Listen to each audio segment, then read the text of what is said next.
course after this. But I know Councilman Davis, you've been doing some research as well. Yes, correct, Council President. Also, in this case, I'd start with you. Sure.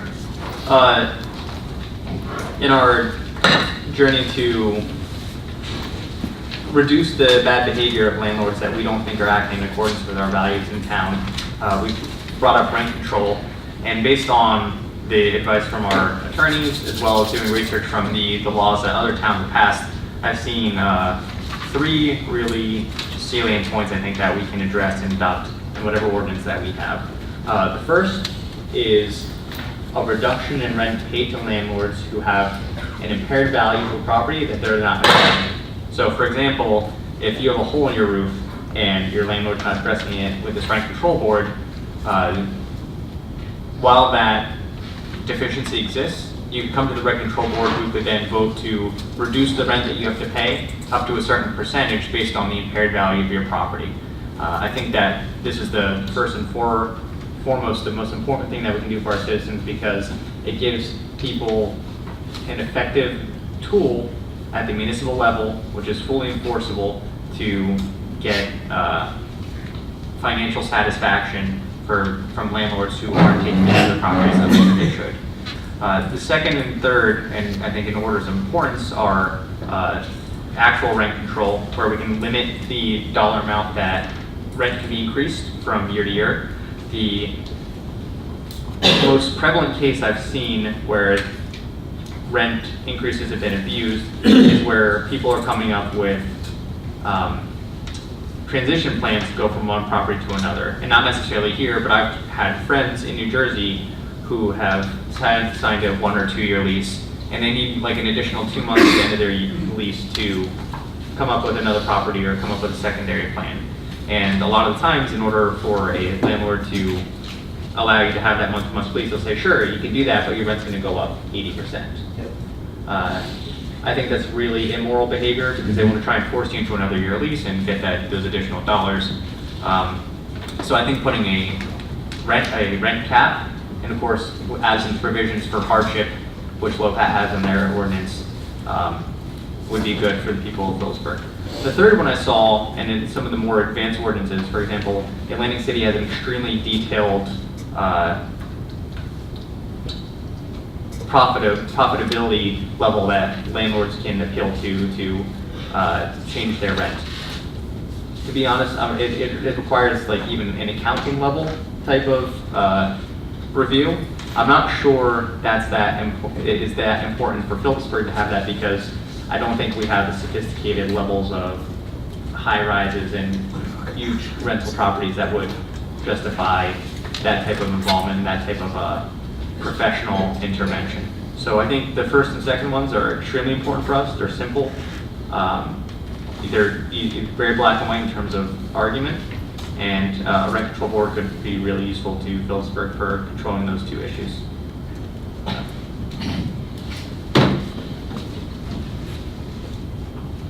Hands down, probably the best thing I've ever heard come out of your mouth since I've known you. Nah, I'm just teasing.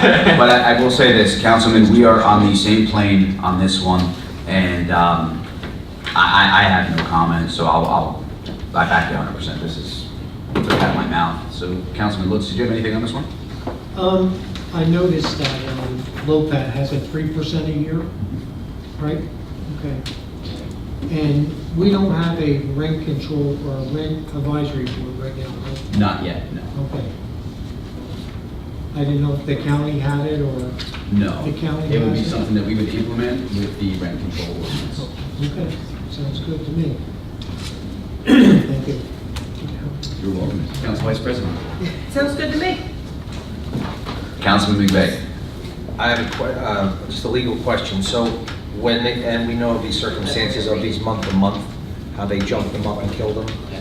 Since they would be out of a rental contract or out of a lease agreement, and they're kind of just like an open space,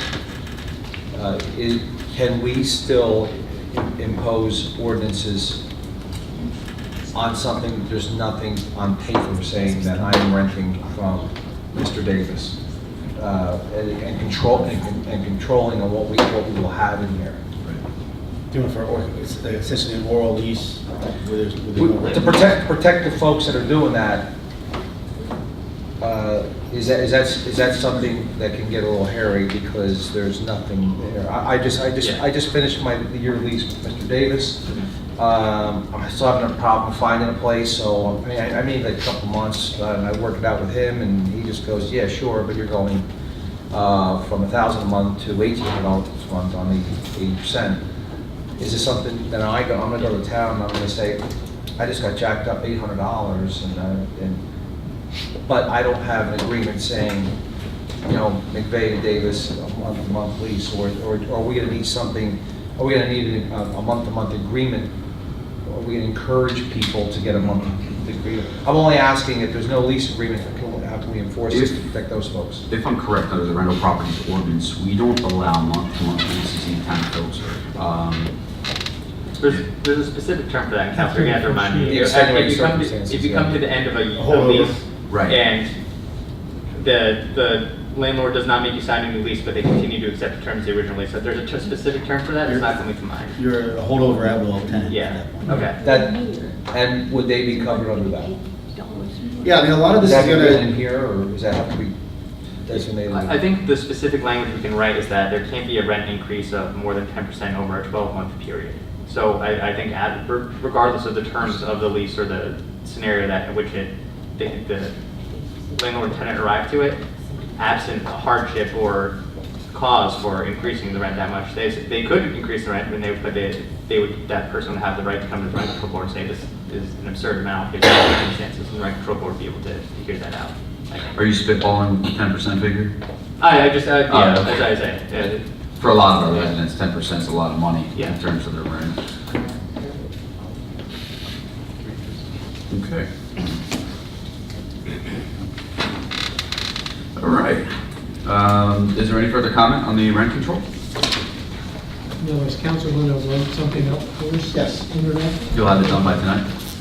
I already did. Thank you, I appreciate that, thank you very much. Right now. Okay, so the last item, before we adjourn to the executive session, we have the ordinance of the town of Phillipsburg, County of Warren, New Jersey, adopting the revisions to the riverfront redevelopment plan. So this is the conversation a lot of people have been waiting for the redevelopment plan, and I think because it was Councilman Davis's request, and he said he had some interesting information. Councilman, do you mind if I start with you? Yeah, sure. Okay, Councilman Davis. I knew we had a lot on the agenda, so I didn't make as many pretty pictures as I had originally intended. But to start, I'm fully in favor of the redevelopment plan and the proposal that Stan brought before us. And there's a lot of reasons for that. From a macro perspective, when we look at our nation as a whole, Phillipsburg is not that unique in the lack of capital investment that we've seen. Over the last 4 or 5 decades, vast amounts of capital investment have gone into major metro and mid-metro centers of the United States, and towns like Phillipsburg have languished and deteriorated. The exceptions have been those who have found specific niches and unique opportunities that they built around. And I know we've discussed a lot about Easton and Allentown, and each one of them has a characteristic or a unique asset that they have reignited their economies around. And from the macro perspective, the numbers are extremely telling. This image got a little bit messed up when I printed it out, but I have the median home prices in the Bay Area. If I recall correctly, the median property in Phillipsburg is assessed around $125,000. In San Mateo County, which is where San Francisco is, the average resale of a single property home is $1.48 million. Yeah. And I recently read an article that took a look at all the towns in the Silicon Valley, and the average transaction for a property there is around $2 million for the purchase with an $800,000 payment, a down payment. We don't live in the same country, much less the same universe, as the people who are affecting these transactions. And I sympathize with people who say, and that, well, we have all these properties now, why don't we get these fixed up first, and then we'll talk about building new buildings. And it really is a chicken and an egg problem, because we've had some restaurants come in there that had some mild success and closed up. We had the Painted Lady, there was an Indian restaurant down there that I recall, we had the Italian joint. But the fact is, people in Phillipsburg are still relatively poor compared to most of our neighbors in New Jersey, as well as parts of the Lehigh Valley. And again, we're not unique in that regard. I pulled some information from the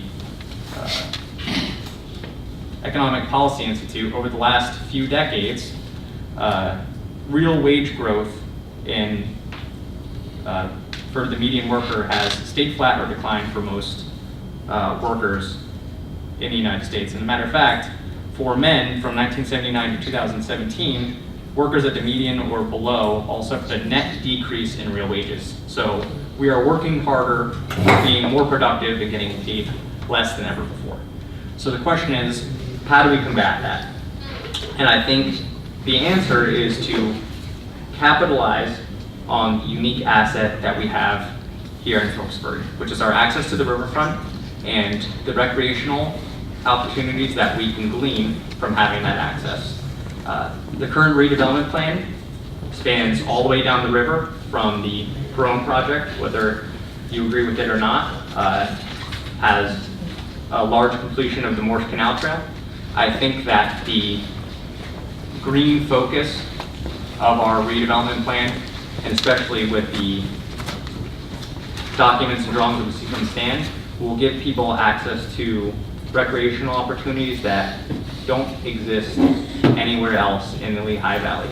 When I look down there, I see a very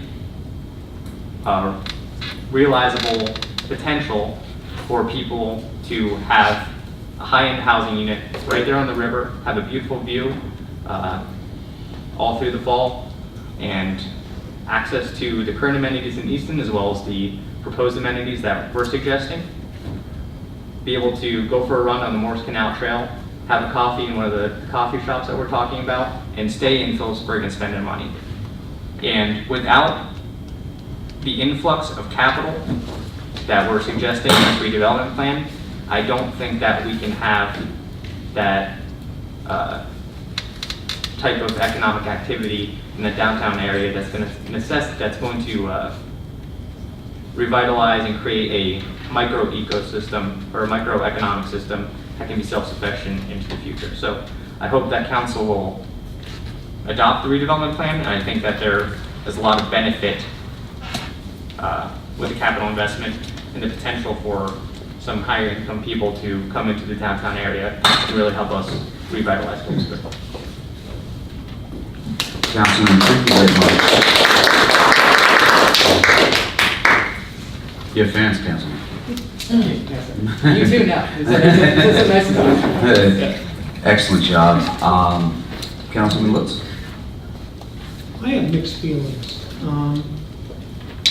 Living in Phillipsburg for 68 years, I've seen people come and go. We've had money given to us at one time where if you start a business for 6 months, they come in and they restore all these buildings, and and you get rent-free. When the 6 months was up, they were gone. And I'm for the redevelopment, which I'm not for the end domain, but I think we can expand it a little bit different than we are right now in the plan. Those pictures really show what downtown is, and I kind of think that we should maybe help this area first before we go down to the new redevelopment area. But it's very, I don't know how I would vote right now. It's tough. It's very tough. We tried so many different things to bring people into town, and it really didn't work. It didn't work so far. We had 2 or 3, 4 restaurants at one time down there. But when the money dries up and nobody comes in, they gotta fold up. And it's sad. Are we gonna build this down there that only a certain amount of people will come in? And is that gonna dry up? Is that gonna dry up? We don't know. We really don't know. I'm very undecided right now. But if in domain stays in there, I'm not gonna vote for it. Because I am not gonna let I'm not gonna let us take other people's homes when they lived in their lifetime. And it's hard to take it away from them. That's how I feel. And thank you very much. Thank you, Councilman Woods. Council Vice President. So I'm going to start out, I'm going to reiterate something Angela Knowles. This is her quote, and I wrote it down the day she said it, when she introduced this to the planning board, and I keep it in my notebook with me all the time, because this is how she introduced this to me, and it started out the whole proposal on positive. And so that's what I want to start with, because I think everybody's very, very focused on one thing. This plan has been decades in the making, and realistically, it hasn't changed that much from 2005. It honestly hasn't, except for one area. So Angela presented this with the words, "Our aim with this plan is to restore, repair, rather than replace." So I want you to remember that, because that is the goal with the redevelopment plan. Restore, repair, rather than replace. And that is a lot of what we need to do in town. It's multiple areas. It's not, this redevelopment plan is not just one zone in town. It's the Chappelle Park area is one town. It's the industrial area is another town, the retail sector, the professional sector, where you want to see possibly a hotel, and those million people that come in here for that train, 100,000, sorry, it's 100,000 people that come in for the train. It's like Nicole was here listening to me 2 years ago when I stood in front of the mayor, and the goal with the special use permit was to start getting money out of the train. And I said, and everybody thought the train didn't give back to the community. I said, the train absolutely gives back to the community. Shame on us for not having businesses to support the train who brings all these people here and they all get up and leave. You know what we do when people come up, "Hi, what does there do here?" "Go to Crayola." "Oh, Crayola's around here?" "Yeah, okay, well, we send them over there." That's when I proposed, I said, you need to put our restaurants on the website so people can make reservations. I did Thomas for years. I spent weekends there. You come here, there's nowhere to stay. You gotta go to Clinton or Allentown or Easton. So again, every time you think of this, I want you to remember the aim of this is restore, repair, rather than replace. A couple other notes I have from when we did do this. You know what, I probably don't need to go into the nitty-gritty of it. So let's talk about the opportunity zone, because that is the topic that keeps coming up. I think there's a lot of misconception. So for those that aren't sure, I have this document here, and I'm not going to read it because it's getting late. IRS, I didn't make this up. I didn't Google it. It's available from the IRS. This is the IRS's information on what the opportunity zone is. These are the most frequently asked questions you want to know. The word grant doesn't appear here. The word funding doesn't appear here. It's all about the capital gains and the questions you may have about capital gains. So that is here if no one is familiar with what the opportunity zone means. Expanding on the opportunity zone, because I had some questions that were unanswered. Not about the redevelopment plan. I'm on the planning board. I voted for it 100%. With the exception, and I stated it very, very clearly, if eminent domain ever comes before me, I will not vote for it.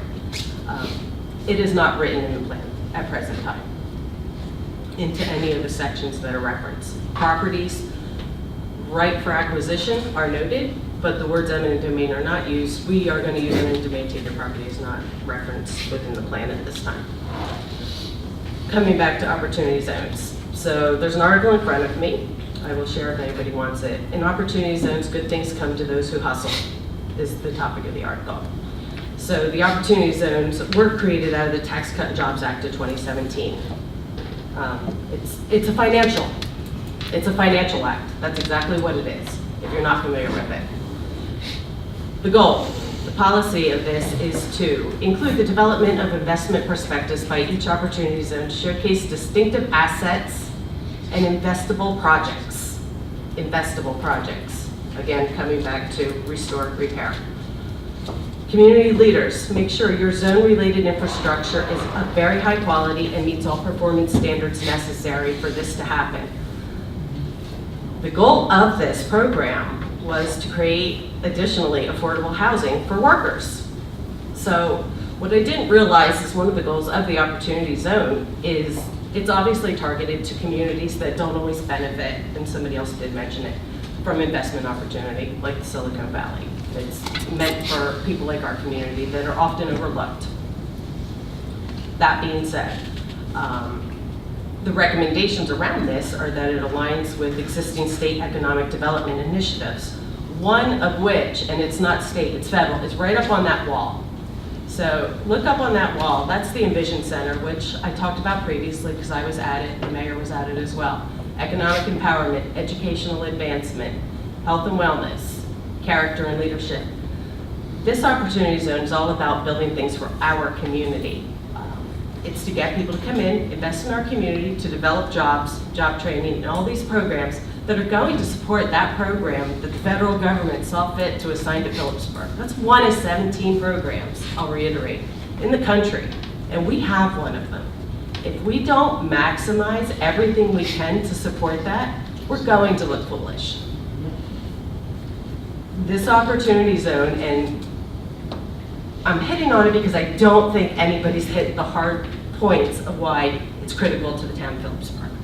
And that right there, that was obtained through some phenomenal grant writing.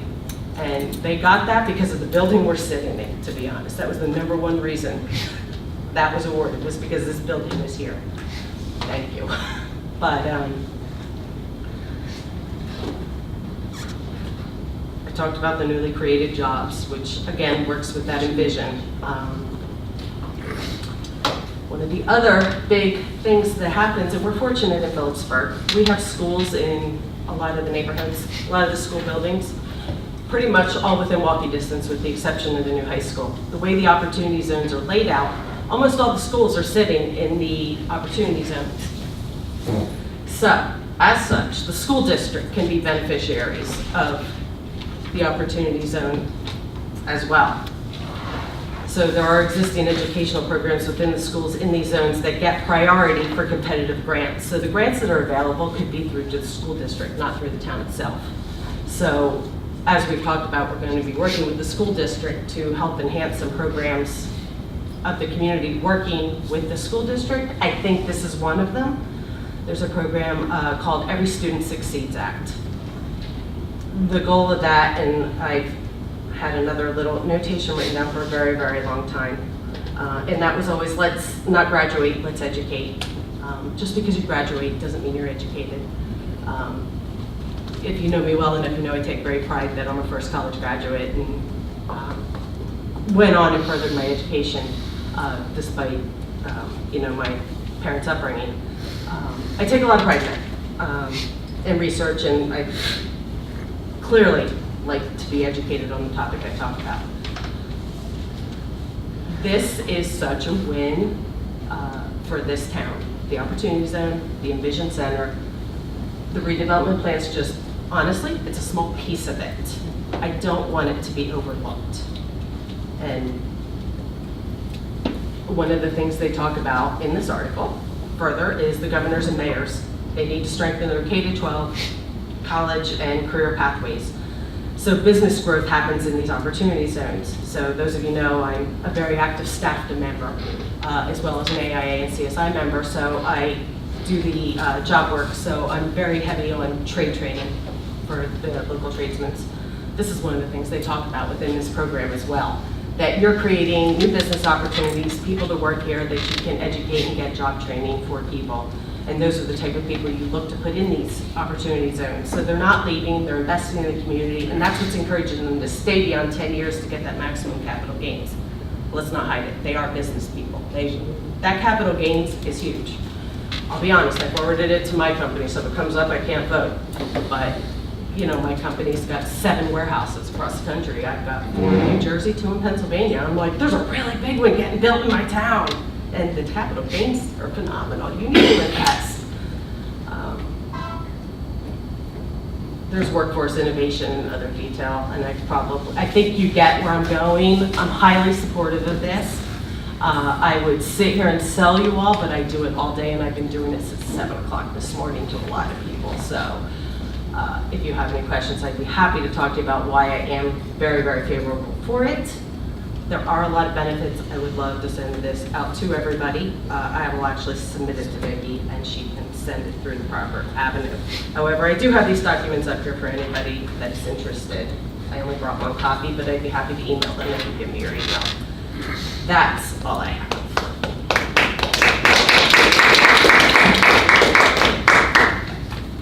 Wow. Put a lot of work into it as well. Councilman McVeigh. I work for my money. Not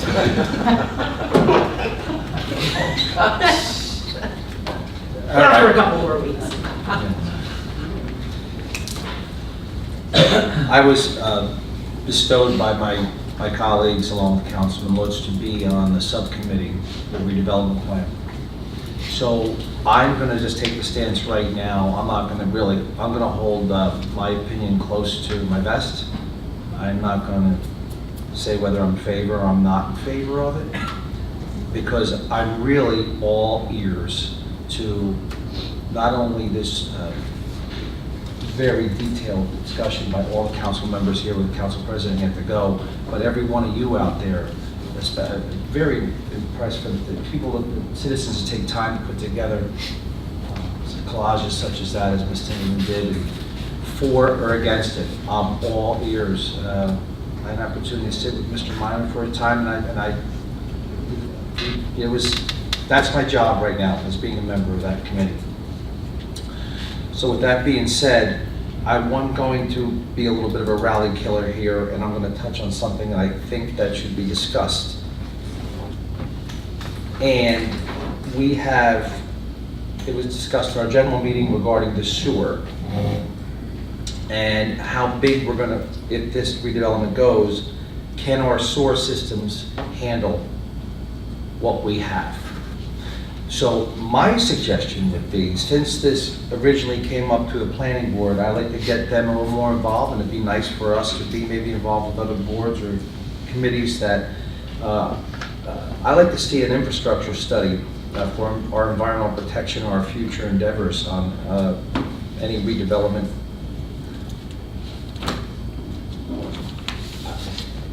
I don't want to have to build something so pretty and then be completely underwater, and it wouldn't be water, it would be stuff from the disposal from the plant. So my suggestion would be to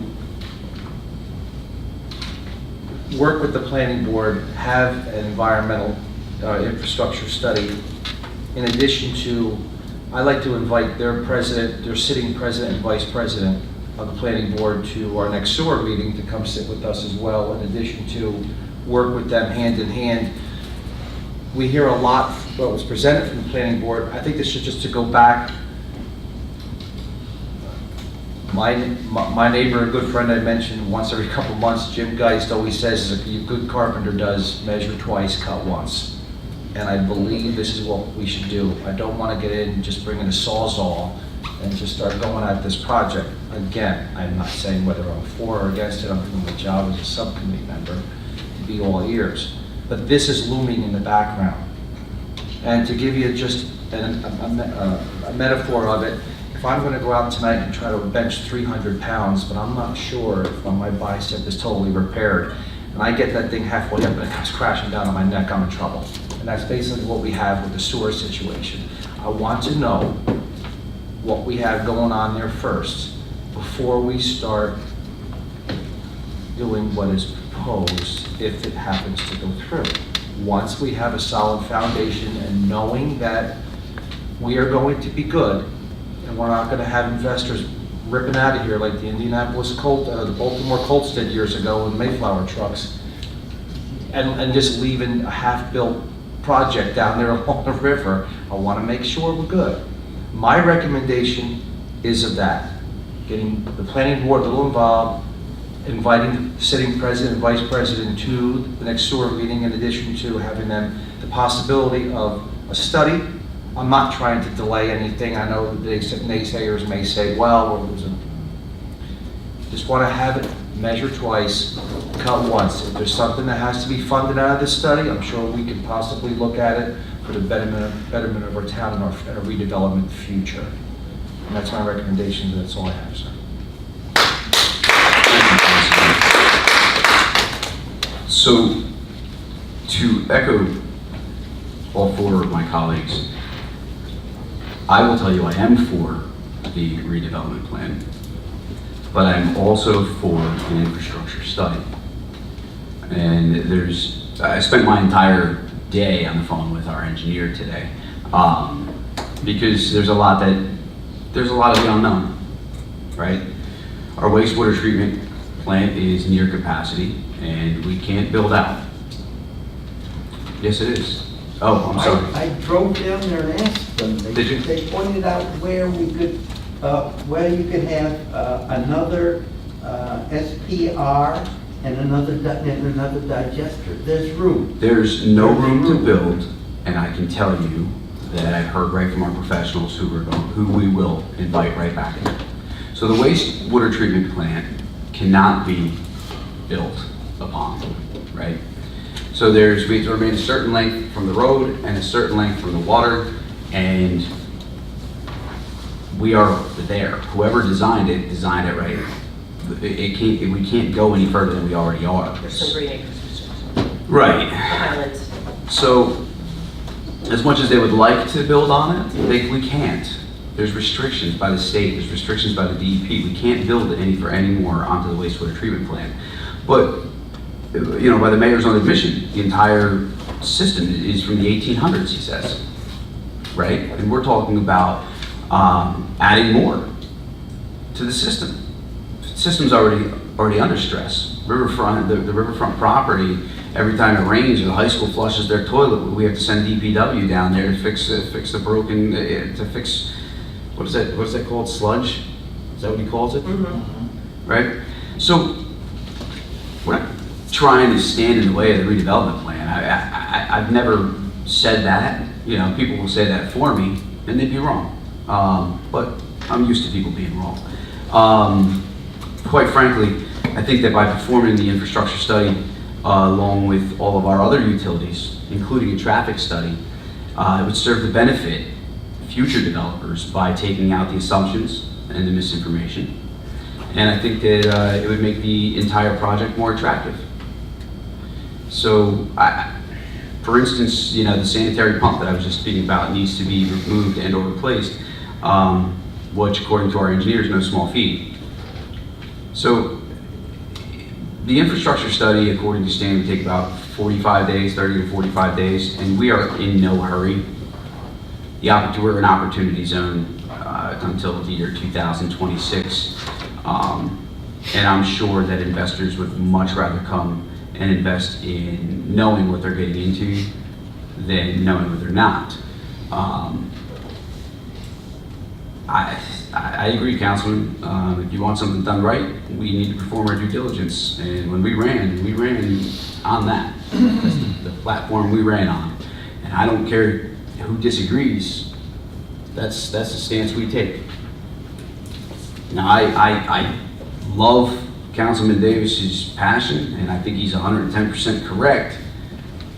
I just think that it can wait another 45 days until Stan gets us the numbers that we need to make sure that what we build or who comes in here has the complete package.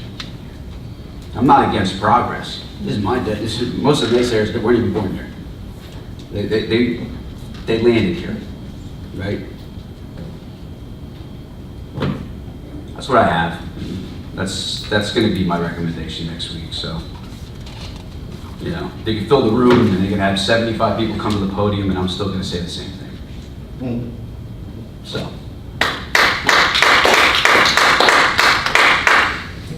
Councilman, I think we have different fans. But I do want that coffee with you, overlooking when it's all said and done now. because all for it. I think that'd be fantastic. You As said long as that it's Dunkin' that's Donuts. supposed to be honest with you, so I like that.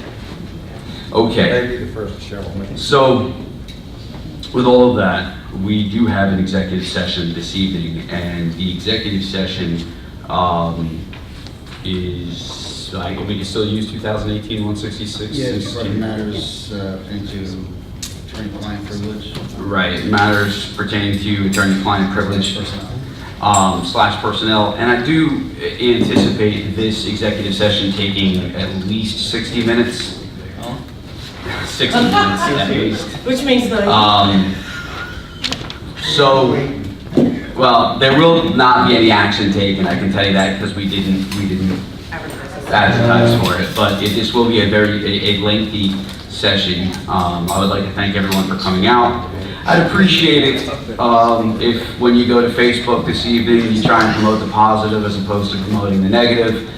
Some people will listen, some people won't.